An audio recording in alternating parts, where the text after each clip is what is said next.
Subi, I think there's a lot of trends, but I think there's a couple key things that just have changed over the years that have us in a much different landscape than we've ever really thought about. And that's first and foremost, I think, is our attention span as adults, as teens, just as a society in general, has dramatically decreased over the years. So, before we think about just, getting into, strategy or tactics or results, I think we need to really think about the consumer and how do we really help the consumer along their journey for whatever they're either researching or looking to buy, and take into consideration how much attention span and willingness to consume,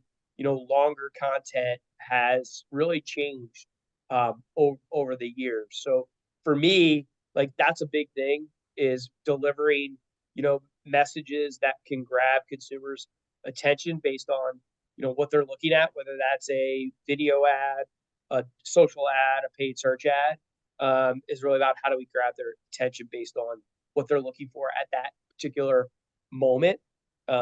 Or is it, if you're able to create content that's funny or memorable, how do you grab their attention? So one thing that I look at zooming out is, how do we capture the attention of our potential future customers or engage our current customers to continue to buy for us. So that's a big thing.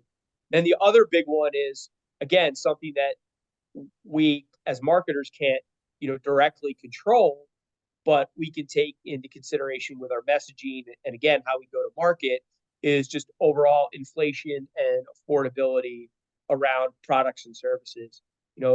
Coming out of COVID, we saw inflation, skyrocket, whether it was housing, cars, or groceries, or going out to eat. So that's a big one too. Is as the economy shifts, or at least becomes more competitive again, I think that we're going to see consumers really starting to be price sensitive in how they purchase goods and services. Two really incredible points, and I think we're going to talk about this a lot today. Those are, I mean, that in and of itself is the entire lesson, right? Consumers are changing the way, not they, we all. Yeah. We for years now, for decades now, that sounds crazy to say out loud, but we've been changing the way that social media and technology has evolved us in the way that we communicate with each other. But now you're so correct. It's gotten so much more concise. The message has to be concise.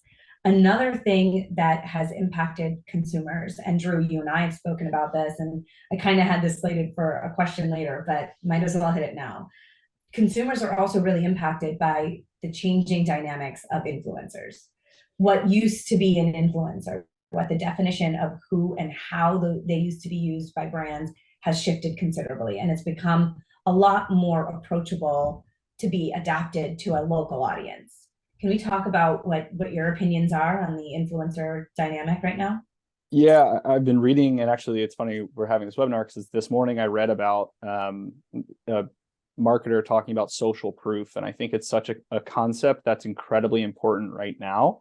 And it's that consumers want to see people like them, that look like them, that shop like them, that act like them, and have similar lifestyles to them, that are purchasing specific products. So when we talk about influencers, I think it's almost like a rise in grassroots micro influencers, and this concept that regular people can be influencers. I mean, that's the basis of the success of TikTok, is normal people using products that are actually work and actually serve a purpose in whatever foundation it might be. I golf a lot, and so there's a lot of people that I follow on different social medias that use golfing equipment or learning aids that I'm like, wow, I should try that.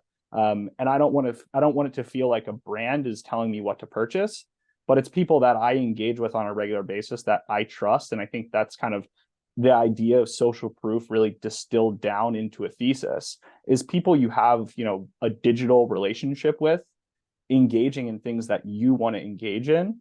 And that becomes so much more powerful because it's an authentic kind of purchasing funnel rather than something that feels really forced. Absolutely. And it's the trust level's really high with those local micro influencers, if you will.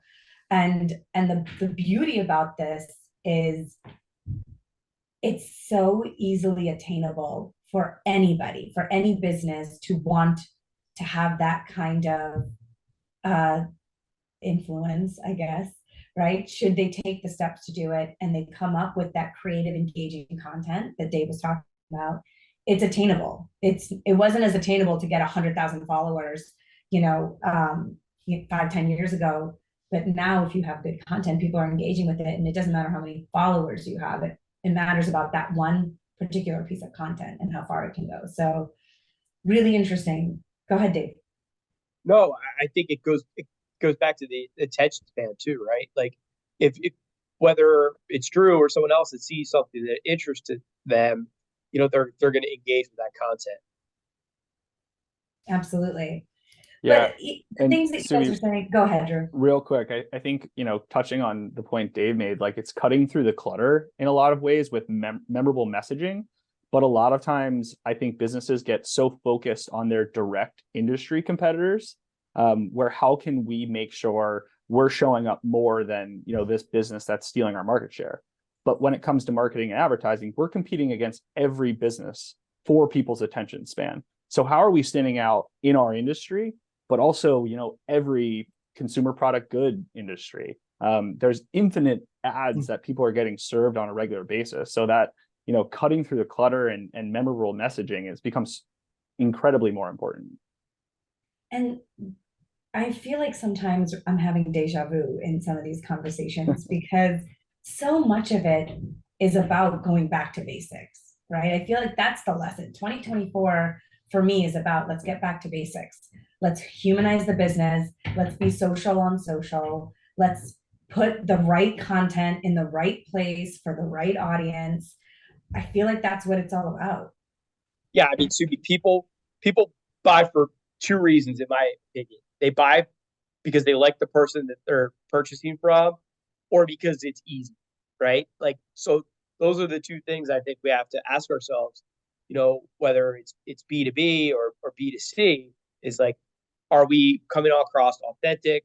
Do people want to do business with us?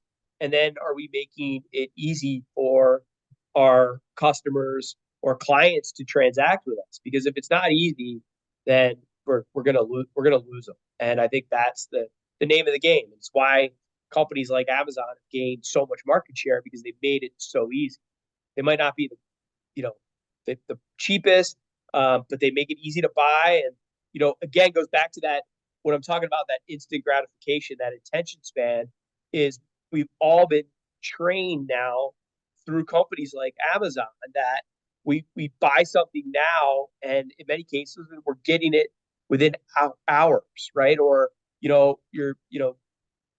ordering food and getting it delivered. Like, all these things have been about creating convenience and ease for the customer. So we need to make sure that we're really meeting them where they want to be met in their journey, and also making sure that we're fulfilling the need or the desire to buy our products or services.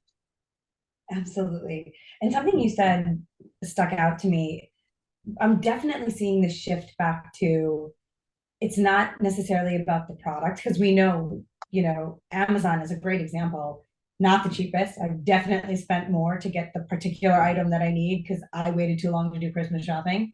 But there's also this level of needing to buy into the people behind the product. I definitely see that kind of shift happening again, and maybe something that we need to be paying closer attention to, because that businesses of any size needing to understand who your faces and voices are. Like Drew said, people want to do business with people they like and trust and look like me and feel like they understand me and they're selling to me.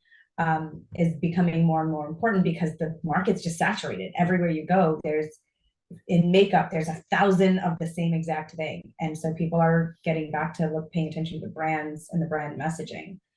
Any insights there? Yeah, I mean, the customer experience and the buying experience along with that, I wrote down as Dave was talking of just getting out of your own way in a lot of ways and making it very simple to provide a buying experience that people expect.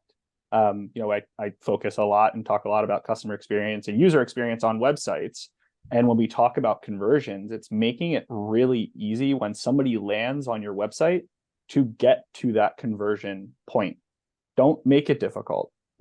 Go through that process like you're a customer and find kind of those shortcomings and those opportunities to make it so simple to go from, point A to point B. It's really like the great circle route of marketing, of just that straight line is going to be really easy. And then along with that, I think is sort of nurturing your past customers. How are you making it simple for them to return a product that doesn't fit them, that they don't like? Because that's going to keep, the lifetime value of a customer. They're going to want to continue buying from somebody that continuously treats them right throughout the entire kind of product ownership cycle. No, that's a great point. I got a link from someone. I go to that link and it was pop-up after offer. And I just got so tired of it. I just copied the item and went to Amazon and found it there for $12 more, but it was less effort and no shipping costs. So it was worth it for me. I imagine that the same kind of experience applies to pretty much anything these days.